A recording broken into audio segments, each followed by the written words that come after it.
Battle for Dream Island Again 5b, or BFDIA 5b for short, is a simple game on its surface. Take control of your characters and reach the door at the end of the level in order to move on to the next level. Sounds pretty simple, right? I mean, yeah, this game looks pretty easy. No. In reality, you'll quickly realize that this game is really, really hard, and on your way to beating the last level in the game, you will die. A lot.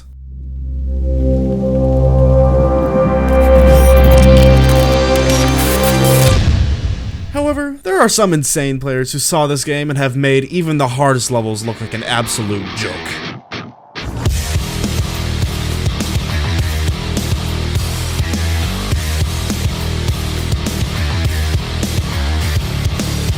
May I present to you the complete story of BFDIA 5b's Deathless Challenge.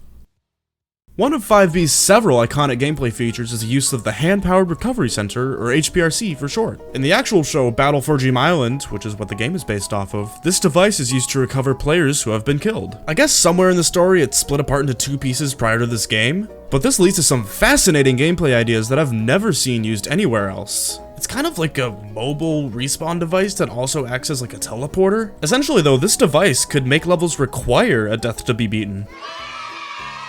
Furthermore, the game even includes a counter that shows how many of these deaths are required to beat the game in, incentivizing players from the very beginning to get as close as possible to this ultimate mark. Let me just be, let me live. Basically, the Deathless Challenge has existed pretty much since the game's release. So where are these impossible deaths? Let's go through each level one by one to see which deaths are said to be unskippable.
"26 is the minimum number of deaths needed to beat BFDIA 5b, according to the strategies intended by the developer. By the way, I know the level select screen says 24 deaths are required, but some levels are a little inaccurate, so 26 is a better number. However, as it turns out, this number won't last very long.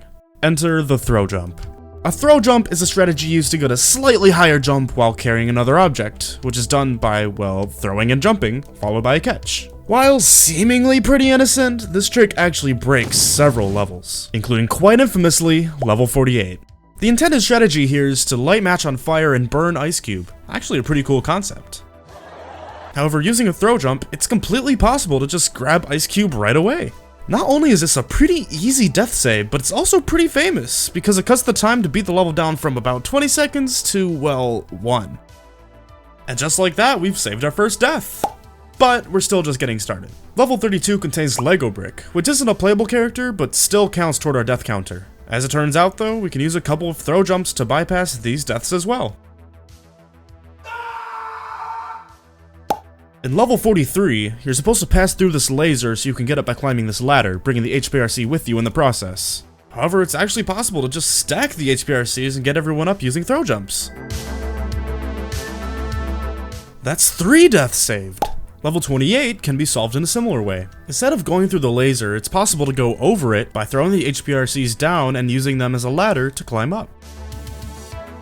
That's 2 more deaths saved, and this one didn't even need a throw jump. So far, we've saved 8 deaths, and they've all been pretty risk-free. Starting here though, the difficulty increases dramatically. If you ask a group of players what the hardest level in the game is, whether they're a complete newbie or an experienced speedrunner, most of them will give you the same answer, and that is level 29, Don't Look Back. All of this level's 6 deaths come from the start. You need to get both parts of the HPRC to the end of the level, and to get past this section you need to do a series of difficult jumps. How on earth is this possible without dying? Well, the answer to that is it's not. But I lied. You don't need them both. We're gonna do this by using the large end of the HPRC as a bridge over the first gap. And for the second gap, we'll get the small end of the HPRC across by doing this.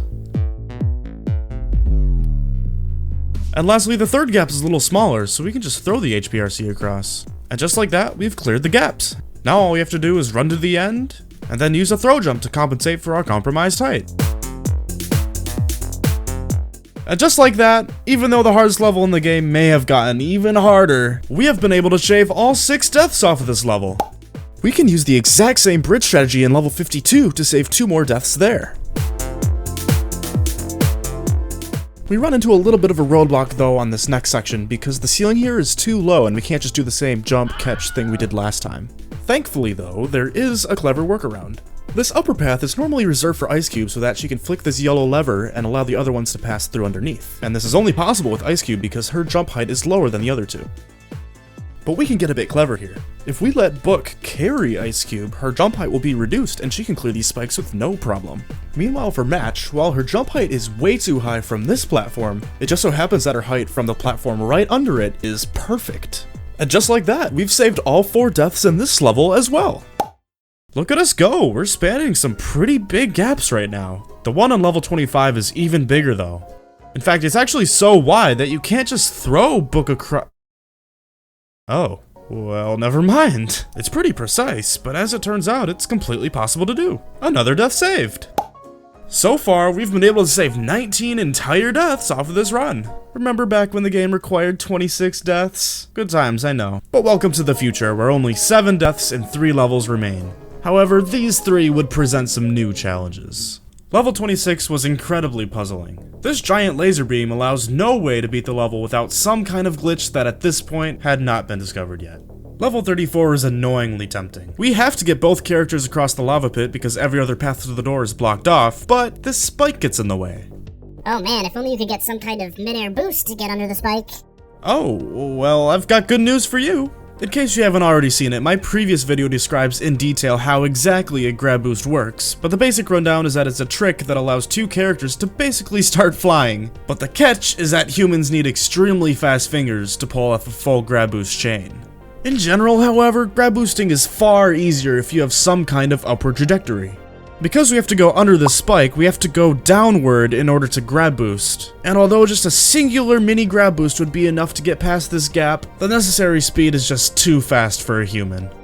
However, in 2020, community member Fewtoo, also known as Futurama39, or Lucy, or Seasoned Cabbages, she goes by many names, but I'll call her Fewtoo here. She made a tool-assisted super play, or a TAS, by slowing down the game, that showed that level 34 is theoretically possible to beat in 0 deaths. But no human will ever pull this off. Therefore, unfortunately, level 34 is ruled out for this challenge. So that leaves the 3rd level, level 27. Out of the 3 levels, this one has easily the most promise, because although we can't go through the laser without dying, there's a wide open hole under it. But KorZen, we can't grab boost while moving downward. Yes, that is true, but we have some friends that can help us here. It turns out that if you drop part of the HPRC off a ledge and then walk off, it's actually possible to land on it and then jump after. Could this be the answer we were looking for? Well, in 2019, a player by the name of CloverDrop uploaded this.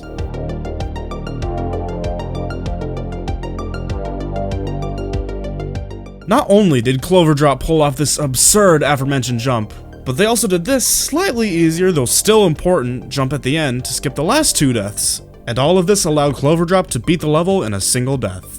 We started with 26, and now we're down to only 4. But then, improvements stopped. Into 2020, then 2021, then 2022, then 2023, the total number of deaths stayed at 4. That death in level 27 seemed impossible to save. Of course, the task makes it look easy, but there's no way a human can do that. But there was hope. Theoretically, it is possible to use the strat that CloverDrop had found to be able to grab boost out from under the gap without having to do one with downward momentum. All that was left was getting a ridiculous grab boost to get out of the gap. Yeah, quite understandably, no one was really able to do it. And now, we have reached Pi Day of 2023. If you've seen my previous video, do you remember what Coppersalts found that day? That's right. Legendary tasker Coppersalts discovered that walls aren't actually real. Overnight, the game changed forever. Massive speedrunning time saves were being found left and right. And even the first ever completion of the infamous level 53 owes thanks to this new wall clip glitch. So why is this relevant to us? Well, in June, wait. This crazy dude named KorZen is back, and he's back with another theory. God damn. This was his theory. The biggest problem with this aforementioned grab boost sequence is that it's really long. And that's in large part due to this block here that stops our rightward momentum. And this is due to having to walk on top of this block. So why not just clip into the block? This allows the grab boost afterwards to be way shorter. So short, in fact, that even this guy who sucks at grab boosts can do it. Wait, back up. Just one problem. Wall clips are very precise. They require precision of literally 1/100th of a pixel. That makes them super inconsistent for a human. However, in May, a setup for it was found, making the trick reasonably consistent enough to go for. Therefore, everything was in place, and sure enough, just a few days later, KorZen— dude, why am I talking in third person? That's literally myself. I posted this video.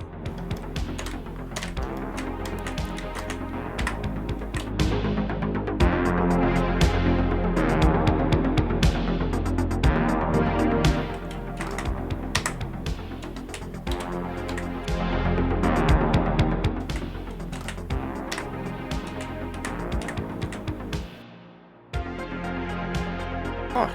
There we go.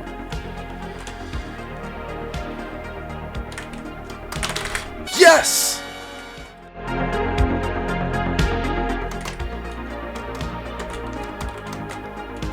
Yes! Finally! Level 27 has been beaten deathless. This wall clip, when I say it has changed the game, I'm not kidding.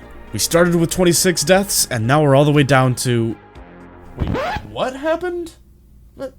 No.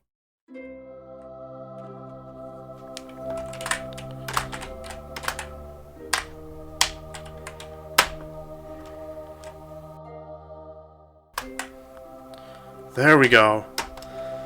Alright, don't be dumb. There's still opportunity for dumbness. That's it.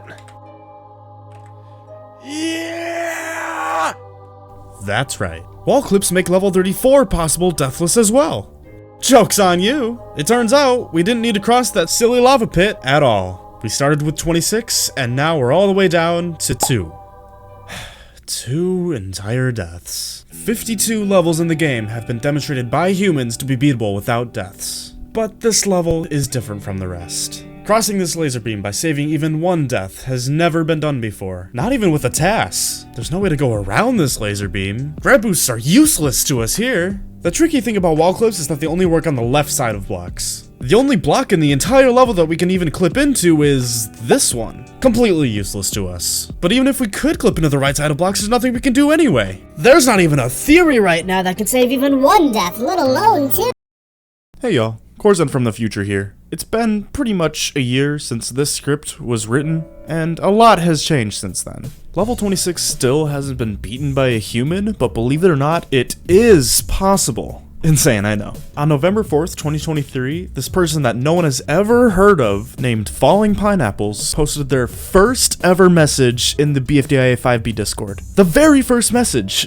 By the way, if you made it this far, you might be interested in the 5b Discord server? Link in the description. Anyway, this message had a few text files, and one of them has the title, Level 26 in 1 death. What?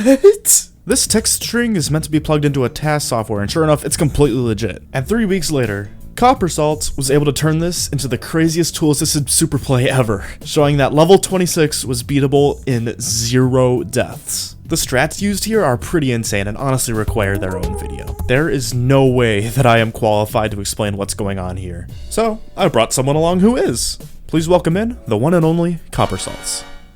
Because there's no way to get through the laser without dying, we have to go around it and through the cave. To get in there, we can use a close cousin of the wall clip, which works by the same principle, just rotated 90 degrees. It has the same 100th of a pixel window at the top of the block instead of the left. And to reach it, we repeatedly pick up and set down until the clip condition is met, and we can move over into the next block and repeat the process.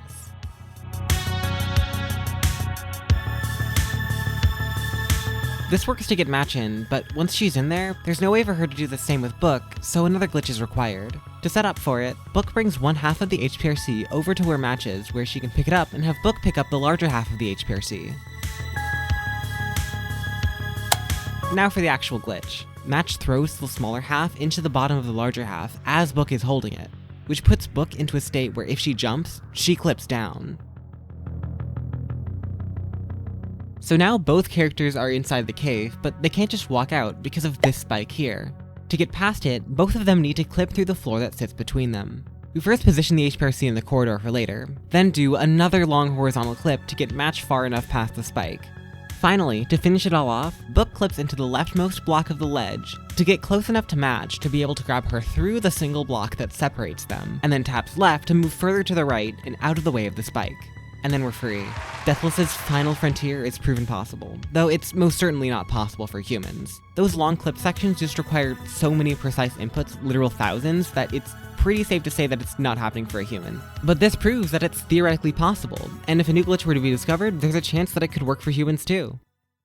Thank you, Coppersalts. A link to her channel is in the description. Please go check her out, she makes some amazing stuff. But yeah, this task pretty much represents the culmination of everything we know about the game. Absolutely incredible. While the human death count stays at 2, this is still a massive step forward. Alright, that's all I've got. Handing it back over to 2023 KorZen now. Now, before the video ends, I want to briefly touch on how many deaths have and can be saved in full game runs. So we know the fewest possible number of deaths is 2, but we also know that some of these deaths are very difficult to save. And remember what I said earlier? You'll quickly realize that this game is really, really hard, and on your way to beating the last level in the game, you will die a lot. This is a very interesting challenge indeed. As of when this video is published, the fewest deaths achieved in a full game run sits at 7, achieved by yours truly, way back in June of 2021. Of these 7 deaths, 4 were intentional, and 3 others were mistakes. In a speedrun, it makes lots of sense that skipping deaths would save time. In the fastest theoretical speedrun, how many deaths are possible there? As it turns out, the answer is 3. The 2 in level 26, and then 1 more in level 36. This death actually saves like 5 seconds or so over not dying. Surprisingly though, that's the only instance in the run where dying actually saves time. The current world record speedrun, set by myself, dies 9 times, so the world record immediately prior dies 8 times, 1 time less, and is the world record speedrun with the fewest deaths. Of these 8 deaths, 6 were intentional and 2 were mistakes. And with all of that said, that is the complete history of the Deathless challenge in BFDIA 5b, or at least up to this point. Will the deaths in level 26 ever be saved? Will someone one day beat the entire game in less than 7 deaths? It could very well be somebody watching this video right now. I guess time will tell. But anyway, thank you so much for watching.